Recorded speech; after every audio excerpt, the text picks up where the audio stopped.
ಓಂ ಶ್ರೀ ಗುರುಭ್ಯೋ ನಮಃ. ಶ್ರೀಮದ್ ಭಗವದ್ಗೀತಾ 5ನೇ ಅಧ್ಯಾಯ 12ನೆಯ ಶ್ಲೋಕ. ಯುಕ್ತಃ ಕರ್ಮಫಲಂ ತ್ಯಕ್ತ್ವಾ ಶಾಂತಿಮಾಪ್ನೋತಿ ನೈಷ್ಠಿಕ್ಯಂ ಅಯುಕ್ತಃ ಕರ್ಮಕಾರೇಣ ಫಲೇ ಸಕ್ತೋ ನಿಬಧ್ಯತೆ. Offering the fruit of action to God, the karma yogi attains everlasting peace in the form of God realizations, whereas he who works with a selfish motive, being attached to the fruit of actions through desire, gets tied down. ಕರ್ಮಯೋಗಿ ಆಗಿರ್ತಕ್ಕಂಥವನು ಫಲದಲ್ಲಿ ನಿರಾಸಕ್ತಿಯನ್ನು ಹೊಂದಿದವನಾಗಿ ಕರ್ಮವನ್ನು ಮಾಡಿ ನಿರ್ಮಲವಾಗಿರ್ತಕ್ಕಂಥ ಪವಿತ್ರವಾದಂಥ ಶಾಂತಿಯನ್ನು ಹೊಂದುತ್ತಾನೆ. ಮತ್ತು ಕರ್ಮದಲ್ಲಿ ಆಸಕ್ತಿ ಉಳ್ಳವನು ಕರ್ಮವನ್ನು ಮಾಡಿ ಕರ್ಮ ಬಂಧನಗಳಿಂದ ಫಲಗಳನ್ನು ಆಸೆ ಇಟ್ಟುಕೊಂಡು ಬಂಧನಕ್ಕೆ ಒಳಗಾಗುತ್ತಾನೆ. ಹಾಗಾಗಿ ಕರ್ಮ ಮಾಡಬೇಕಾಗಿರ್ತಕ್ಕಂಥವರು ಕರ್ಮಯೋಗಿಗಳಾಗಿರುವಂಥವರು ಜ್ಞಾನವನ್ನು ಹೊಂದಿದವರಾಗಿ ಕರ್ಮದಲ್ಲಿ ಆಸಕ್ತಿಯನ್ನು ಇಟ್ಟುಕೊಳ್ಳದಲೇ, ಕರ್ಮಫಲಗಳ ಬಯಕೆಯನ್ನು ಇಟ್ಟುಕೊಳ್ಳದಲೇ, ಕರ್ಮಫಲಗಳಲ್ಲಿ ನಿರಾಸಕ್ತಿ ಹೊಂದಿದವರಾಗಿ ಕರ್ಮವನ್ನು ಮಾಡುತ್ತಿರಬೇಕು. ಕರ್ಮಫಲದ ಆಸಕ್ತಿಯನ್ನು ಇಲ್ಲದಲೇ ಕರ್ಮವನ್ನು ಮಾಡುತ್ತಿದ್ದರೆ ಅವರು ಸಹಜವಾಗಿಯೇ ಮುಕ್ತಿಯನ್ನು ಹೊಂದುತ್ತಾರೆ, ಶಾಂತಿಯನ್ನು ಹೊಂದುತ್ತಾರೆ ಎಂದು ಹೇಳಿದೆ. ಶಾಂತಿ ಅಂತಂದರೆ ಬಹಳ ಅತ್ಯಂತ ಸಂತೋಷಕಾರಕವಾಗಿರುವಂಥದ್ದು ಮತ್ತು ಸಹಜವಾಗಿ ತನ್ನ ಸ್ವರೂಪದಲ್ಲಿ ತನ್ನನ್ನು ಮುಳುಗಿಸಿರುವಂಥದ್ದು. ಶಾಂತಿ ಅಂತಂದರೆ ದ್ವೇಷ, ಅಸೂಯ, ಮತ್ಸರಗಳಿಂದ ರಹಿತವಾಗಿರುವಂಥದ್ದು. ದ್ವೇಷ, ಅಸೂಯ ರಹಿತೋ ಶಾಂತಿ ಅಂತ ಹೇಳಿದೆ.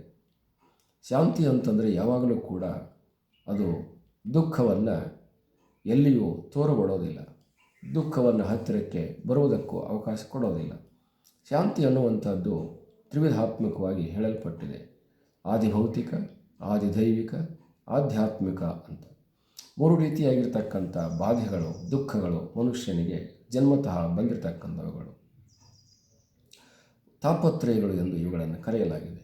ಈ 3 ತಾಪತ್ರಯಗಳು ಶಾಂತಿಯಿಂದ ಸಹಜವಾಗಿ ಮಾಯವಾಗಿ ಹೋಗುತ್ತವೆ. ಹಾಗಾಗಿ ಶಾಂತಿ ಅನ್ನುವಂಥದ್ದು ಇವುಗಳನ್ನು ಹೊಡೆದು ಓಡಿಸ್ತಕ್ಕಂಥ ಶಕ್ತಿಯನ್ನು ಹೊಂದಿದೆ. ಶಾಂತಿ ಅನ್ನುವಂಥದ್ದು ಸರ್ವ ದುಃಖಗಳನ್ನು ನಾಶ ಮಾಡುವಂಥದ್ದಾಗಿದೆ.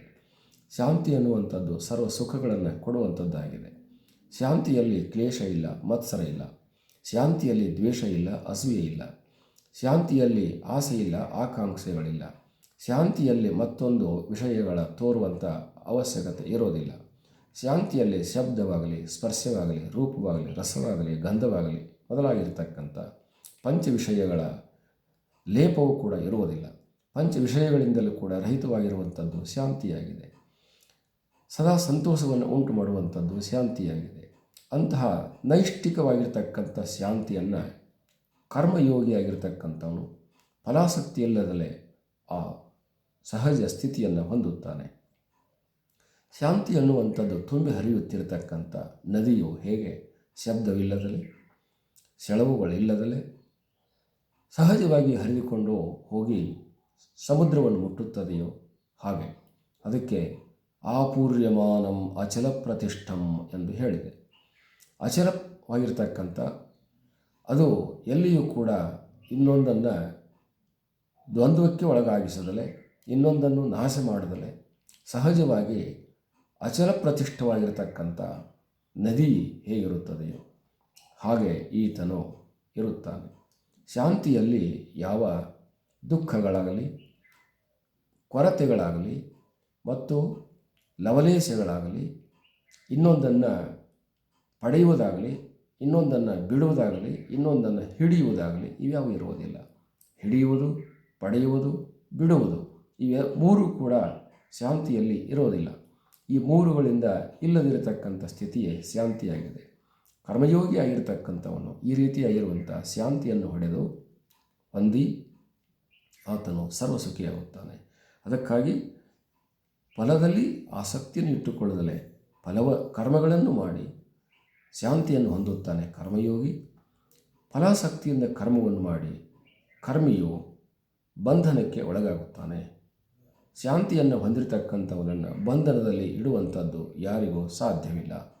ಆತನು ಪರಮ ಪುರುಷಾರ್ಥವನ್ನು ಹೊಂದಿದವನು ಎಂದು ಭಾವಿಸಲಾಗಿದೆ. ಹರಿ ಓಂ ತತ್ಸತ್.